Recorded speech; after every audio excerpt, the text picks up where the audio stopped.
गुरुजी प्रणाम। प्रणाम भैया। गुरुजी, क्या हवन करते समय अग्निवास को निश्चित करना चाहिए? हाँ, अग्निवास का विचार हवन करते समय अवश्य देखना चाहिए। सामान्य रूप से हम लोग और तो मुहूर्त निकाल कर लेते हैं और पूजन पाठ अपना संपन्न कर लेते हैं और उसके बाद फिर हवन आदि की क्रिया करते हैं। लेकिन शास्त्रों में जो नियम बताया गया है कि अगर पृथ्वी लोक पर अगर अग्नि का वास नहीं है तो फिर उस हवन का जो पुण्य लाभ आपको प्राप्त होना चाहिए था फिर वो प्राप्त नहीं होता है। सामान्य तौर पे हमारे यहाँ पर तीन लोकों का वर्णन किया गया है। आकाश लोक, पृथ्वी लोक और पाताल लोक। तो अग्नि का जो वास होता है वो या तो आकाश लोक में होगा या पृथ्वी लोक में होगा या पाताल लोक में होगा। तो जब अग्नि का वास पृथ्वी लोक पर हो तब अगर आप हवन आदि कार्य को संपन्न करते हैं तब उस हवन से संबंधित समस्त पुण्य लाभ आपको प्राप्त होंगे। और इसको समझना और देखना अत्यंत सरल है। कोई भी व्यक्ति या कोई भी पंडित या कोई भी ज्योतिषाचार्य मात्र पंचांग की मदद से अग्निवास किस लोक में विचरण कर रही है इसको ज्ञात कर सकते हैं।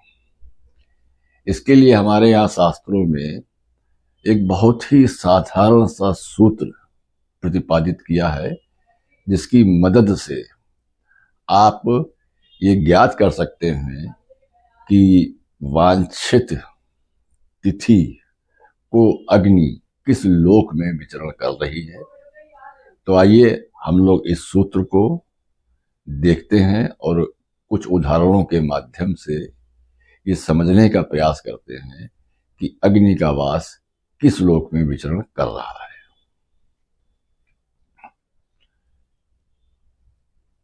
तो ये अग्निवास ज्ञात करने का सूत्र शास्त्रों विधि से बताया गया है।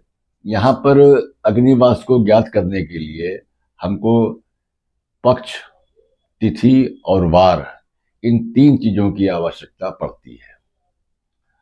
तो पक्ष पर अगर हम लोग ध्यान दें तो हमारे पास कृष्ण पक्ष और शुक्ल पक्ष दो पक्ष होते हैं।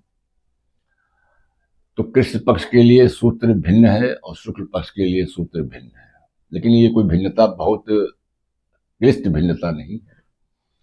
तो यदि कृष्ण पक्ष हो तो तिथि प्लस वार डिवाइडेड बाई 4 और इसका जो अवशेष बचे, अगर 0 या 3 बच रहा है तो इसका अर्थ यह हुआ कि अग्नि का वास पृथ्वी लोक पर है।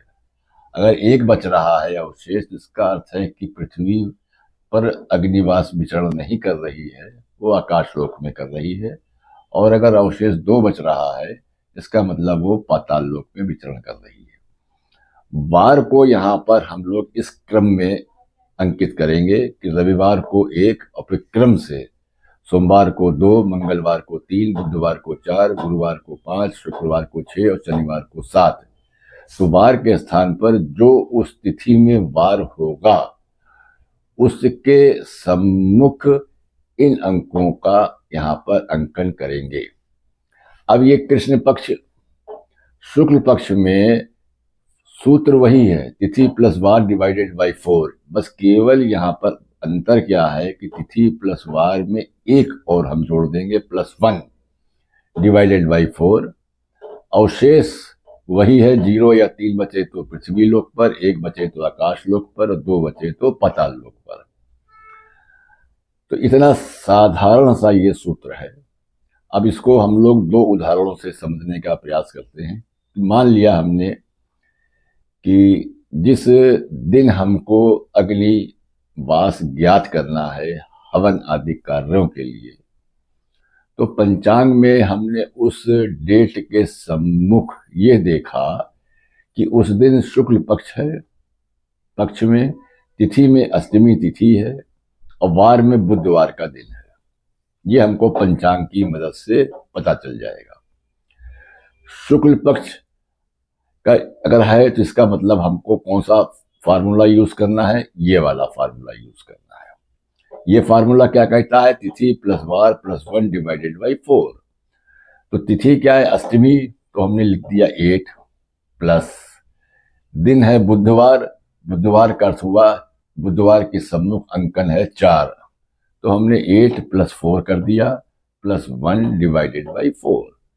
तो 8 प्लस 4 प्लस 1 बराबर हो गया 13, 13 डिवाइडेड बाई 4। जब हमने इसको डिवाइड किया तो शेष बचता है 1। 1 का अर्थ हुआ आकाश। इसका अर्थ ये हुआ कि इस जो हमारी वांछित डेट थी उस डेट में अग्नि का वास आकाश लोक पर विचरण कर रही थी, इसलिए हमको इस डेट में हवन आदि कार्य को संपन्न नहीं करना चाहिए। हमको हवन आदि का कार्य जब वो पृथ्वी लोक पर विचरण कर रही हो तब हमको हवन आदि कार्य संपन्न करना चाहिए।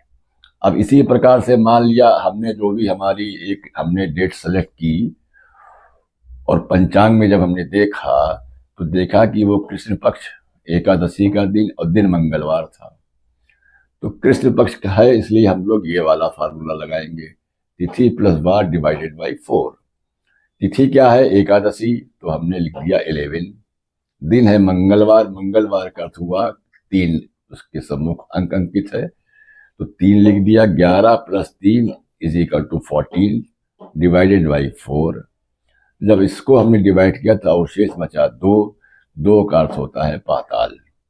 इसका अर्थ यह हुआ कि इस जो भी हमारी रिक्वायर्ड डेट थी इस डेट में अग्नि का वास पाताल लोक में विचरण कर रहा था, तो इस दिन भी हमको हवन आदि कार्य नहीं करना चाहिए, क्योंकि उस दिन अग्नि का वास पाताल लोक में होने से इसका वांछित फल की आपको प्राप्ति नहीं होगी। तो इसी प्रकार से किसी भी डेट का केवल आपको क्या देखना है कि कृष्ण पक्ष है कि शुक्ल पक्ष है। अगर कृष्ण पक्ष है तो ये वाला सूत्र लगेगा, शुक्ल पक्ष है तो ये वाला सूत्र लगेगा, और जो भी अवशेष बचे 0 बचे या 3 बचे तभी हमको समझना चाहिए कि ये पृथ्वी लोक पर अग्नि का वास है, और तभी हमको अपना हवन अधिकार संपन्न करना चाहिए, जिससे कि आपको वांछित परिणाम की प्राप्ति हो सकती है। धन्यवाद।